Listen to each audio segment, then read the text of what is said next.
Good afternoon, everybody, and welcome back to the pro-business room in the Cibeles Palace. The sound was causing me a few problems, but it's okay now. So Latin America is the theme for this afternoon, and now we're going to talk about a very important country. This is Ecuador. I have here with me Boris Mejia, who is the commercial advisor for Ecuador in Spain. How do you find Madrid? You like it? Well, yes, I like it a lot. I've been here for 2 years already. I'm very familiar with the place. I thought you just arrived. No, I've already been here for 2 years. So, welcome. And also on the screen, we have Guido Copiano, who is the Vice Minister for the Ministry of Production, External Trade, Investment and Fisheries in Ecuador. Guido, can you hear me? Yes, good afternoon, everybody. Thank you very much for this opportunity. I'm very happy to talk to you. We're here with Boris. We're talking here from Madrid platform, and we're talking about all the links there can be between European and Latin American countries, and Madrid is the key to this. And we have this relationship with all of the countries, and that's what we've seen here in these rooms. This morning, we've had representatives from Peru, Portugal, and Spain. And now, Guido, tell me what the opportunities are for doing business in Ecuador and with Ecuadorian companies that don't necessarily have to be in Ecuador. Thank you. Yes, once again. Well, Ecuador has a high potential for attracting investment. We have a wide body of legislation including tax encouragements, tax incentives to bring foreign investors into our country so they can use these contracts of investments, which offer a set of legal frameworks for attracting investment into the country. And as you say, in Spain, this brings us together, a series of links which started with the conquest and then went on through to the Republic today. We've been friends for a very long time. We have the same language, thanks to you. We have a strong currency, which is the United States dollar. We have legal stability. We have ideal regulatory standards for investment, and Ecuador has huge potential in all areas of investment. We have very good streets, very good roads, very good ports, and we are open to international trade and export in our economy. And as I was saying, despite the pandemic, which has affected everybody in the world and has had a severe effect on Latin American countries, Ecuador is one of the few countries in the region which, despite 2020's situation, saw its exports grow. And similarly, despite this context, we have attracted substantial investments in 2020, and we have a portfolio of investments as well for 2021. Guido, I believe that there is a presentation planned so that you could show us more about this in detail. Is that correct? Yes, with great pleasure. This is the PowerPoint, so we will listen to you, and you can tell us what we're seeing on the screen. Yes, this is the right presentation. Thank you very much. Thank you for helping us with being able to present this presentation to you. It's going to be quite a brief presentation. This is Ecuador as a destination for investment. We have legal tools that are very attractive for investment, and the same way we have logistics services of the highest level for investment and for the exchange of trades. Next slide, please. So here you can see, so Spain knows Ecuador, our capital is Quito. We have this surface area of 283 square kilometers divided into three very different regions. We have the coast, the Sierra, and the mountains. So we have the Galapagos Islands, which everybody knows, and then we have the continental area, and Ecuador is a geographically small country. There are short distances between cities, and so logistics is more straightforward.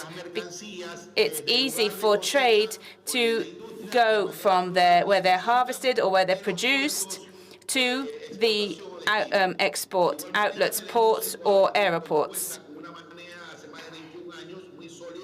We have a solid currency, and we have a large population, 17.3 million people, which are very fairly well-educated population,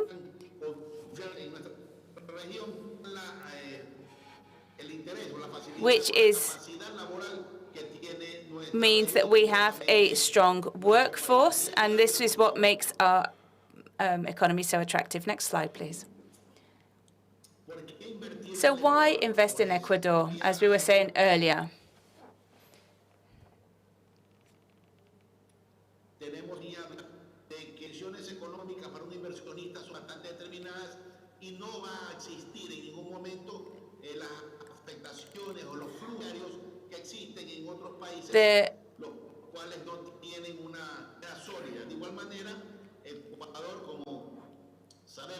As you know,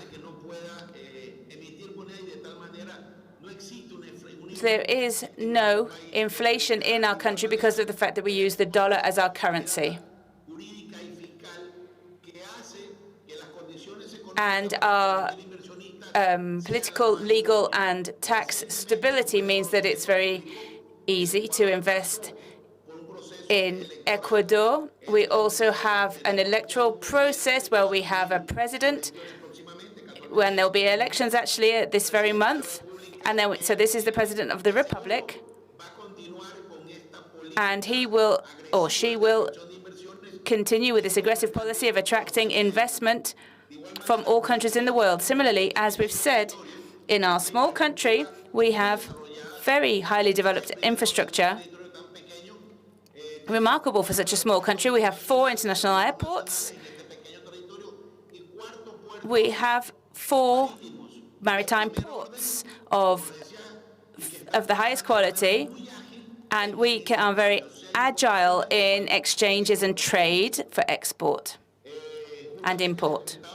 Also, I'd like to say that one of our logistical advantages is that we have a relatively high standard of living, and we have fiscal incentives, which also make our country very attractive. Next slide, please.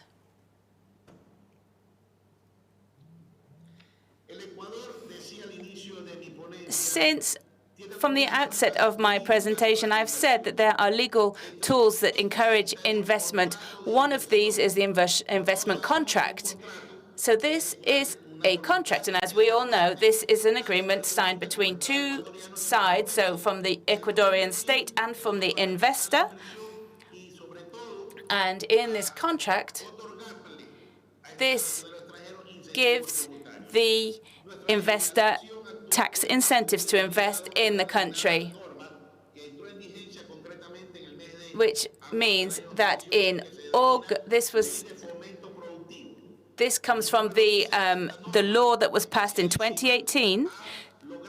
This law seeks to attract investment through these investment contracts, where they will be confident in investing their capital into our country, and they receive tax incentives, so they're exonerated from tax on the investments. And the advantages of this mean that the investment has to take place within a certain time frame. The investor has to generate employment. which is what we need the most in our country, much more after the pandemic. The tax exonerations depend on where the investment is taking place, whether it's over 8, 10, 12, or even 20 years, and also the geographical region where the funds will be invested. If the investment is going to Guayaquil or to Quito, which are the two biggest cities in Ecuador, then the investment has to be over 8 years or 12 years. In other provinces which were affected by earthquakes, there can be tax exonerations that run as long as 20 years to encourage investment in these areas.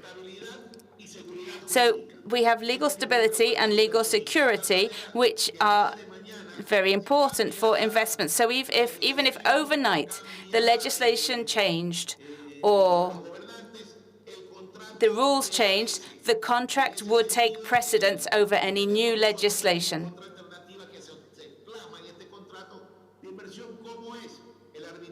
And we also have national and international arbitration for these contracts.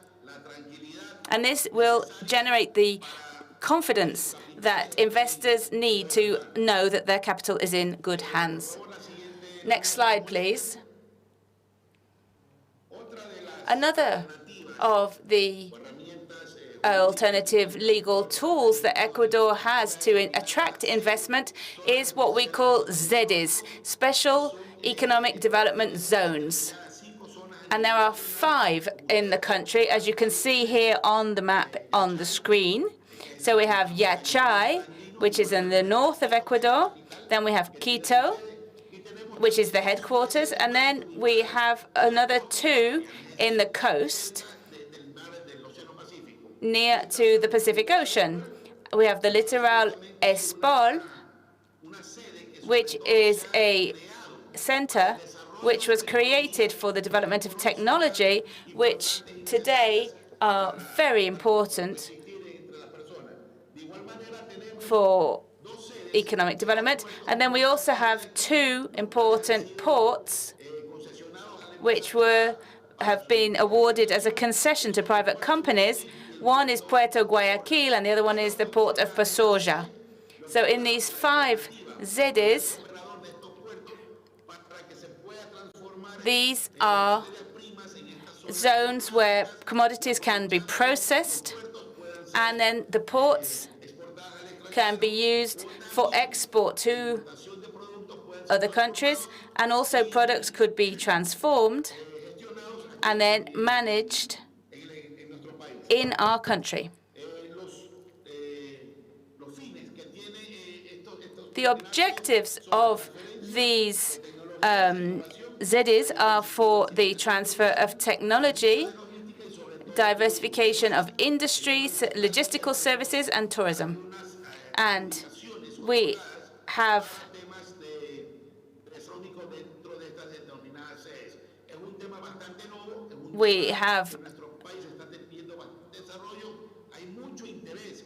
a lot of interest from other companies abroad and at home in being accredited as operators within these ZEDs. Next slides, please.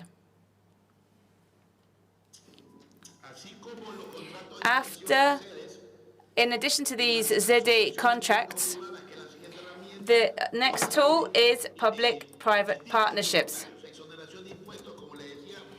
As I said, we have tax exonerations. As I mentioned earlier, this is to capture international investment. Now, these public-private partnerships have been tried in other countries in the region, and they require a partnership between a public organization and a private enterprise to create infrastructure. And we have had some very positive experiences with these contracts. Some of them are larger, some of them have been smaller. And our experience has been generally quite positive. And this has helped to help to promote development and basic services, but have also helped to develop the towns in our regions. So these public-private partnerships have been very well accepted in the various towns around Ecuador. Next slide, please. The priority sectors and the basic industries that are targeted for investment in our country, and the sectors where these tax incentives are awarded, are here on the screen. So, for example, Ecuador is an excellent agricultural company. We are the world leader in the exports of bananas. We have the best cacao in the world. We produce 90% of this cacao in the world. We have excellent coffee and other products. So our export commodities mean that we can be sure that everything that's produced in Ecuador is of the highest quality.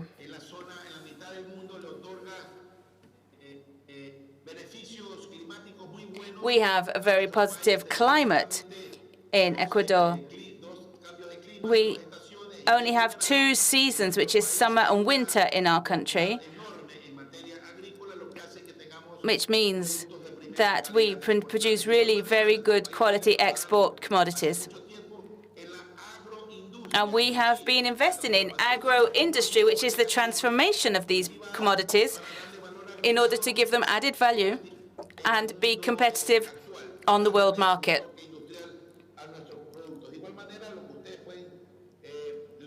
And as you can see on the screen, we have all the different sectors of the Ecuadorian economy. These, in Article 1 of our law on foreign investment, we are seeing growth in the number of sectors included in the tax incentives. Recently, for example, we added the medical sector, hospitals,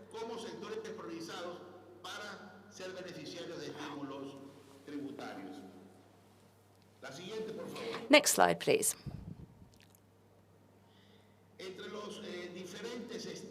If we look at the different stimuli and incentives that Ecuador awards to investors, we also have incentives for income tax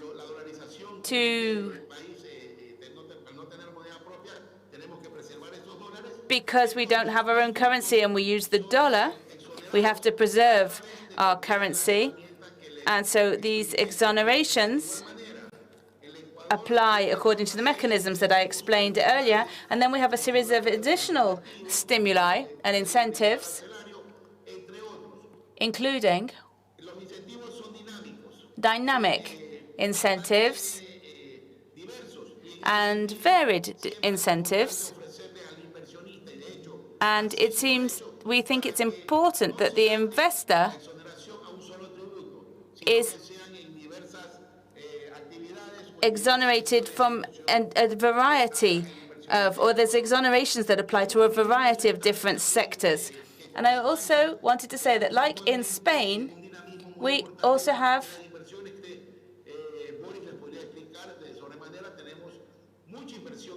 a lot of investment from Spanish capital. We have Telefónica. We have some oil companies as well that are investing in Ecuador. And we have a number of activities that have been in 2021, 2 leading Spanish companies are signing contracts for the development of solar panels in Ecuador. Ecuador is a country that is prepared for investment. We have clear standards and regulations governing foreign investment, and this has made investments attractive in Ecuador. I'd like to thank you very much for giving me the time to present this to you, and I'd like to thank you very much for your attention. Thank you so much, Guido.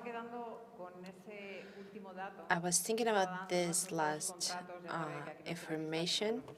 That's why us journalists like to know things. There's 2 contracts for 2 photovoltaic power plants. Do we have the names of the companies? Well, in any case, I could say the names. One will be Cobra, and the other one is Polartec Tech. These are 2 companies that are already in an advanced project with our country, and we are very pleased that we keep receiving capital from Spain. Who better than our motherland to trust their capital to our country? Well, infrastructures on renewable energies seems to be one of the power horses of Spain abroad. Boris is nodding. Well, infrastructure in general. We have Ferrovial, we have Iberdrola. What's about interest for small and medium enterprises for trade relations? Well, in that sense, we have various links with small companies, especially for the exchange of goods and international trade. Well, Boris, who's the advisor in Madrid, he could probably offer you many more details of how is this dynamic relationship working between companies in Spain and Ecuador. Boris, I think it's your turn. He wants you to speak. Of course. In the first place, I would like to thank you, our hosts, for this space to be able to talk about Ecuador. I would like to thank my good friend, Vice Minister Guido Copiano, because his leadership is key in the management that we perform, and that leadership comes from the ministry, the Minister, Ivan Montaneda, who has a great vision and has managed during these 2 years in office. He has been able to sign trade agreements with several countries in the world. And he has been able to better establish their relationship with Europe. For us, Spain is the main country investor in Ecuador, looking at European investors. As the Vice Minister just said, Cobra and SolarPack are both Spanish companies who have won 2 international tenders because they have offered the best technical proposal. Cobra's investor is around $200 million in a wind power in the south of Ecuador. SolarTech is an investment of another $200 million in the construction of a photovoltaic park. We also have companies in Ecuador such as Repsol or Ecuador, and many others that perform a very interesting mission of trade exchange that I would say is permanent. We cannot forget, we should note that presence of the Ecuadorian community here in Spain is a source of currency for Ecuador. There are almost half a million Ecuadorians living in Spain legally, working here. There's a constant flow of money, of currency, exchange of goods and services. We should also know the presence of fishing companies in Ecuador, Group Sadica, the group Conservas Isabel have couple factories with investments of over $50 million in our country. As Mr. Vice Minister was mentioning, one of the first exporter countries of fishing products. We export over $300 million in fishing products, plus a few other products that come from the agri-industry. Cacao fino aroma is one of our main industries because we export raw material for the creation of one of the finest chocolates that is produced in Europe. You are not aware of the origin of the product, but it is from Ecuador. And we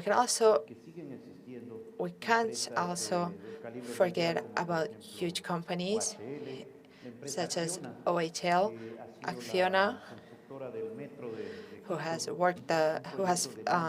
built the metro in Quito with over $2 billion, a project that has worked wonderfully, not just at the technical, but also at the financial level. Vice Minister can correct me, but I believe over 90% of the building works have been finalized. And probably it's a Spanish company that has built the most important project regarding mobility currently in Ecuador. So I believe opportunities have arisen throughout this past few years. As Mr. Vice Minister said, we are linked by history since the time of the discovery of America, of the conquistadores. We have strengthened that relationship. I studied at a school that bears the name of one of the conquistadores, Sebastián de Benavente. There's a huge affinity between our two countries. On the other hand, I would like to highlight that regarding education and cultural exchange is very strong among our two countries. There are Spanish universities that are present in Ecuador, such as UNIR, the International University of La Rioja, and the largest presence is in Ecuador. Over 8,000 Ecuadorian students attend these universities, such as universities as Alfonso X, El Sabio.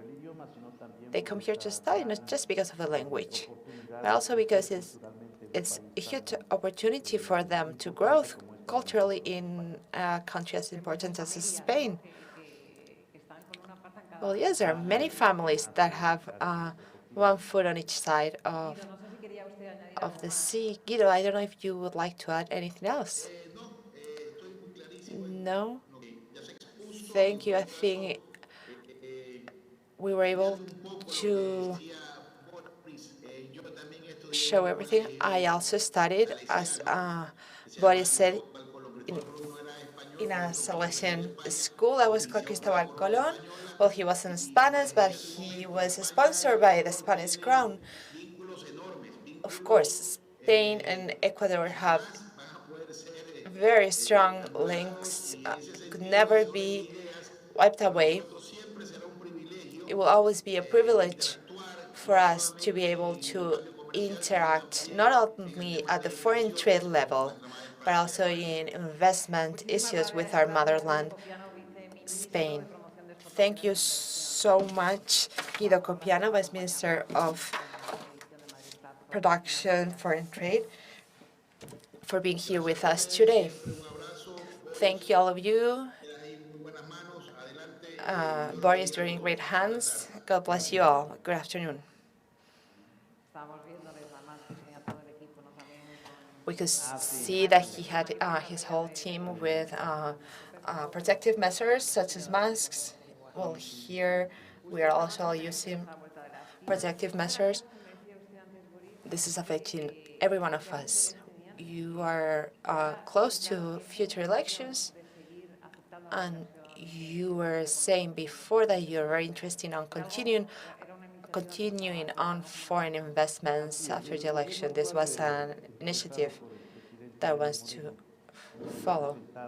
Well, our current government, presented by our president, Lenín Moreno, and presented by our ambassador here in Spain, has shown clear indications of our interest in receiving foreign investment. A good example are the two companies I mentioned before, Cobra, who has investments not only in renewable energy, but they're also going to be investing in non-renewable energy. Ecuador is also a big exporter of oil.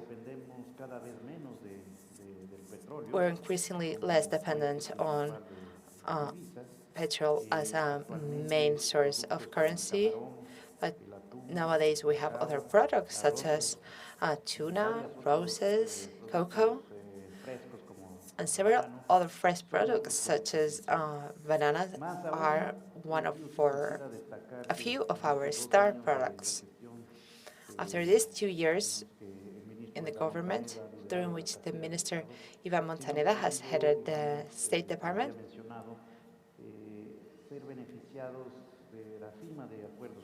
we have benefited from the signature of trade agreements. We are about to be members of the Pacific Alliance. Other signatories are Peru, Mexico, Peru. We have another agreement with Colombia, Peru, and Ecuador, together with the European Union that was signed back in 2017. We have trade agreements with almost every country in Latin America. We have also signed trade agreements with the United Kingdom, with countries from the EFTA, and I wish soon we'll be able to sign trade agreements with other more faraway countries. We're analyzing trade agreements with countries such as Korea and Turkey.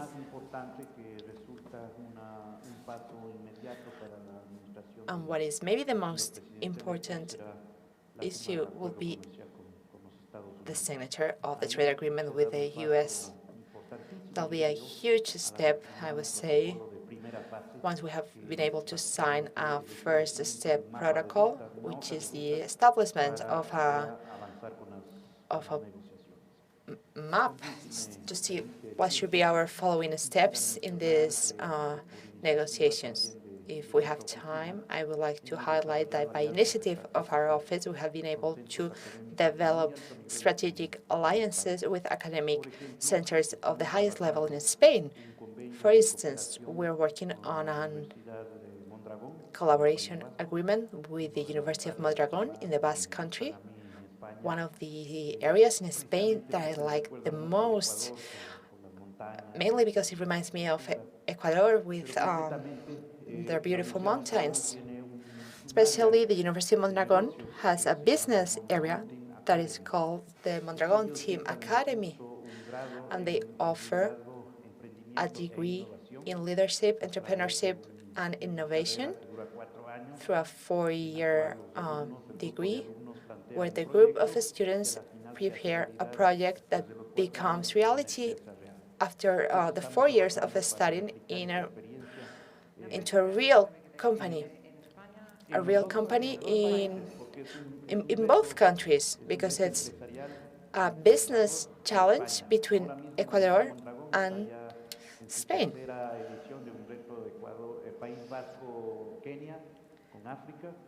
Right now they have a challenge with Kenya in Africa, and we would like to replicate this challenge with Ecuador, so we're working very closely on that. We are also working on the transfer of knowledge in technology, in agriculture. We are closing up an alliance with Cajamar. They happen to have a platform for technology called Terra regarding the whole agri-food sector that we would like to work with. We would like to establish a similar platform using all of the experience of Cajamar in the agriculture area of Almería, which is basically devoted to agricultural production, is basically the greenhouse of Europe. I was completely amazed when I saw this sea of plastic, all of this technology that they have developed over the years. Cajamar has been hand in hand with producers by funding all of this development, also combined with the cooperativism of the agricultural sector.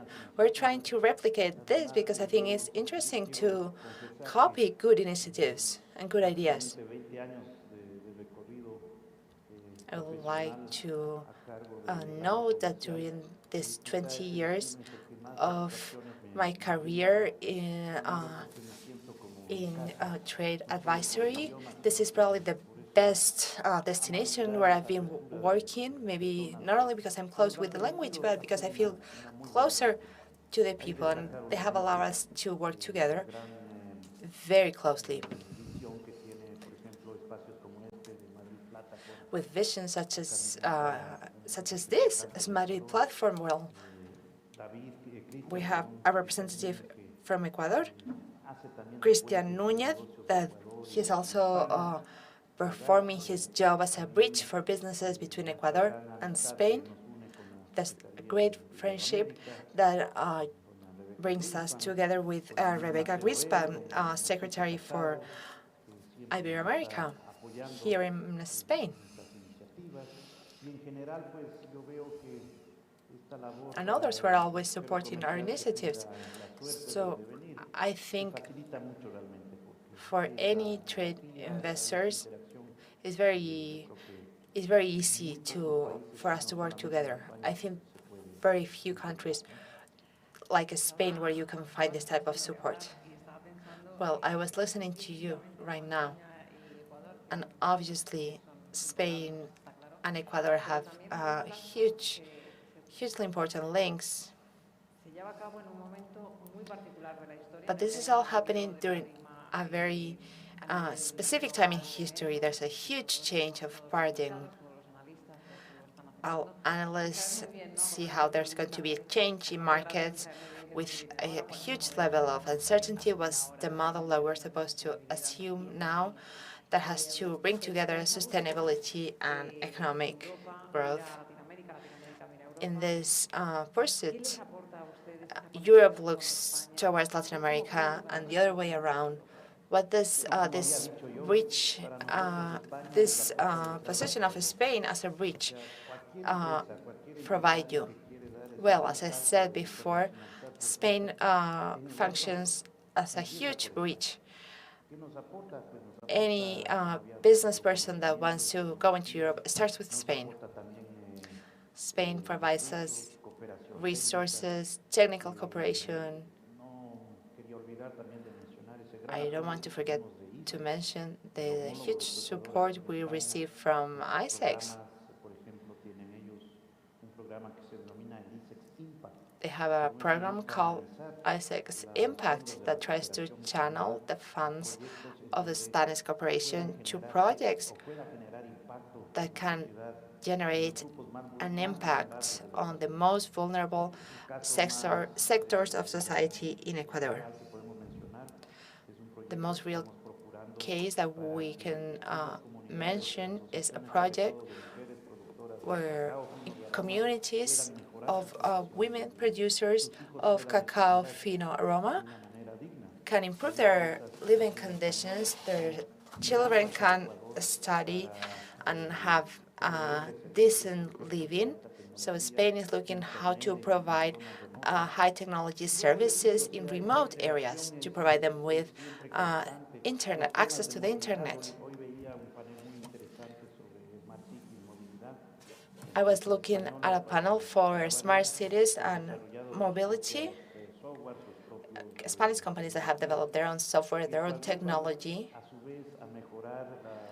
that aid to improve the quality of life of people who live here in the world. We can talk about Cabify or other topics related to mobility, and also in terms of using Spanish technology. We have companies such as Indra, who has a strong presence in Ecuador, important companies in the electrical sector. They're adding high value to Ecuador, companies for renewable energy, companies for recycling, circular economy, which is a very key theme. I'm here today to learn about all of this.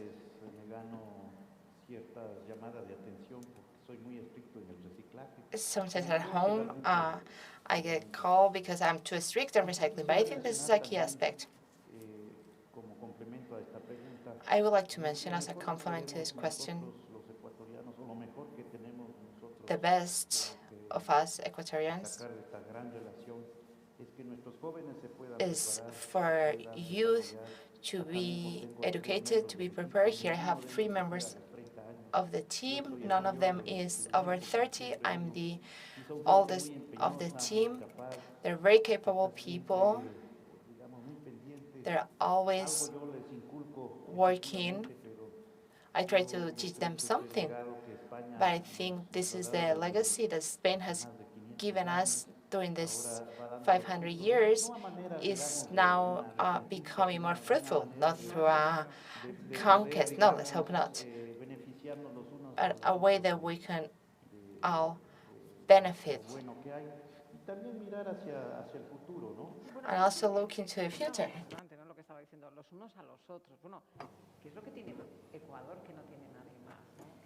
This is something that Ecuador has that no other countries have, if I'm not incorrected. This is the international flows of trade with lots of, but for Europe and Latin America.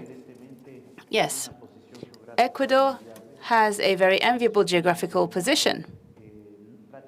As the minister said, we have almost the same climate all year round, which allows us to produce very high standards of quality and productivity of agricultural products and also seafood. And now we have the greatest technology as well. But I think the best ceviche that I've ever eaten in my life was in one of the mythical squares in Quito. It wasn't even near to the sea, but it was unbelievable. These are one of these things that remain absolutely engraved in your memory.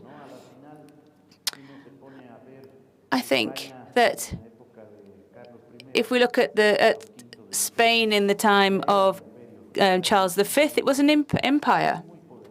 It was a very powerful country. And so, obviously, it's taken time for this impact to work its way through, but with a world that's become so united through internet and through digital technology and allows us to communicate instantaneously, that means that there's now transfers of competency, and we are signing agreements between Spain and Ecuador so that teachers in things like cybersecurity can come to Ecuador and teach us, because Spain's very strong in these fields. And, for example, we have some excellent skills as well in Ecuador. Our skills in seafood raising are second to none. We produce premium seafoods. We produce king prawns that are gigantic in Ecuador. They're quite spectacular. They're very expensive. This is an industry that raises $4 billion per year. And this, for years, has been our star export product. But production practices and aquaculture practices are extremely efficient. I don't want to get mistaken here, but there's a huge investment from Spanish companies, I believe, in the fisheries industries in Ecuador as well. Yes, there are tuna processing factories in Ecuador. And do you have a network of SMEs as well in Ecuador? Yes, of course we do. These SMEs complement the chain of value. These are fishers, transport companies, logistic chains, and this is very beneficial to Ecuador.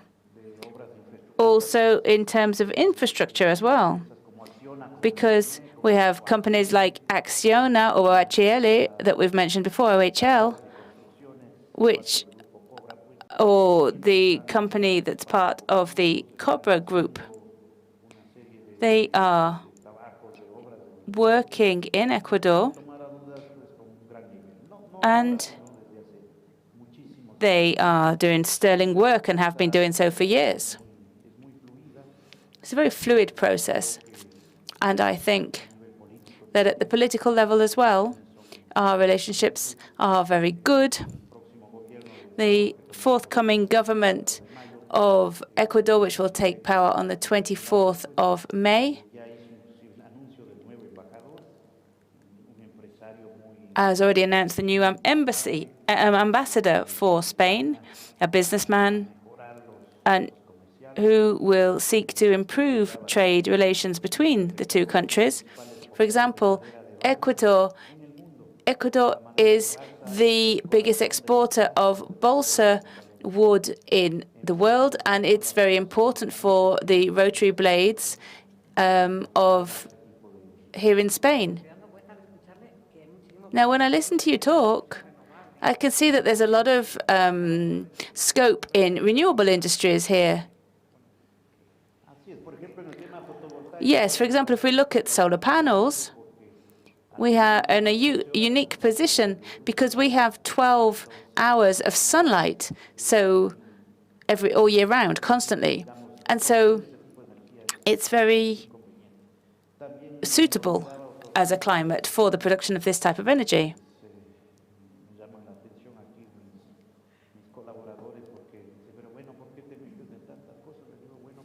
And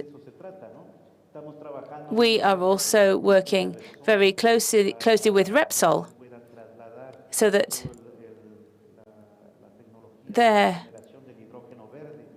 green hydrogen generation can be brought to Ecuador as well. To generate green hydrogen, this is one of the energies of the future, and is one of the key attractions for international investment. This is going to be the next big thing in international mobility. And we have everything that we need to implement this technology because we have a lot of hydraulic resources. We have plenty of wind, we have plenty of sunshine, and Repsol, or a Sevilla-based company as well, can help us with this technology, and then we can produce this hydrogen, which, when you separate water, you get hydrogen through an intense process of hydrolysis. It's a little bit freaky when you hear these. It sounds like sorcery or witchcraft when you hear what this is describing. Yes, I've had to learn about this as well. I wasn't familiar with it either. But sometimes in the office, people show me things and they say, look at this, have a look at this, look what we can do. And we try things and we examine things and then we make progress. But we need assistance from Spanish companies. We ring them, we contact them, and we ask for assistance. But it's very important for there to be this attractiveness, because it's absolutely essential to attract investment, because it's not just a trend. I think it's something that's here to stay, this idea of attractiveness. For example, yes, this morning I saw a panel with the Secretary of State for Digitalization. I'm not sure of her name, I'm afraid. Dr. Carmen Atiras, yes, in room 1, yes, that's right. And so I was there and I spoke to her afterwards and I said it was very interesting. What do you think about having a meeting so that we can, so that what you've just described of this digitalization of companies could maybe be transmitted to Ecuador? And she said, yes, of course, this is possible. But also, this is possible because of the empathy and the attractive attitude of Ecuadorian companies and the Ecuadorian government. And for example, we've always had an excellent relationship with people at the highest echelons of Spanish government and society.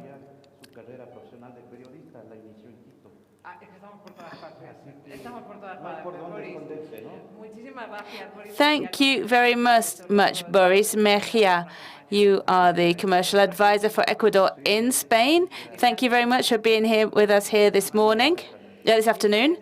And ladies and gentlemen, you know we'll be back here tomorrow at the Pro Negocio room in Madrid Platform tomorrow at 10 o'clock. Thank you. Ecuador, el país de los 4 mundos.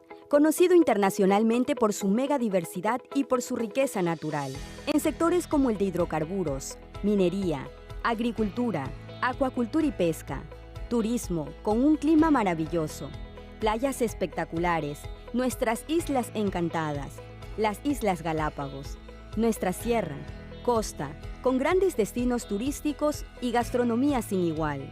Adicionalmente contamos con infraestructuras modernas, vías, puertos y aeropuertos de primer orden. ¿Por qué invertir en Ecuador? Por su gente, por su pueblo, porque vemos ganas de progresar, ganas de innovar, mucha gente joven y no tan joven con ganas de vivir bien.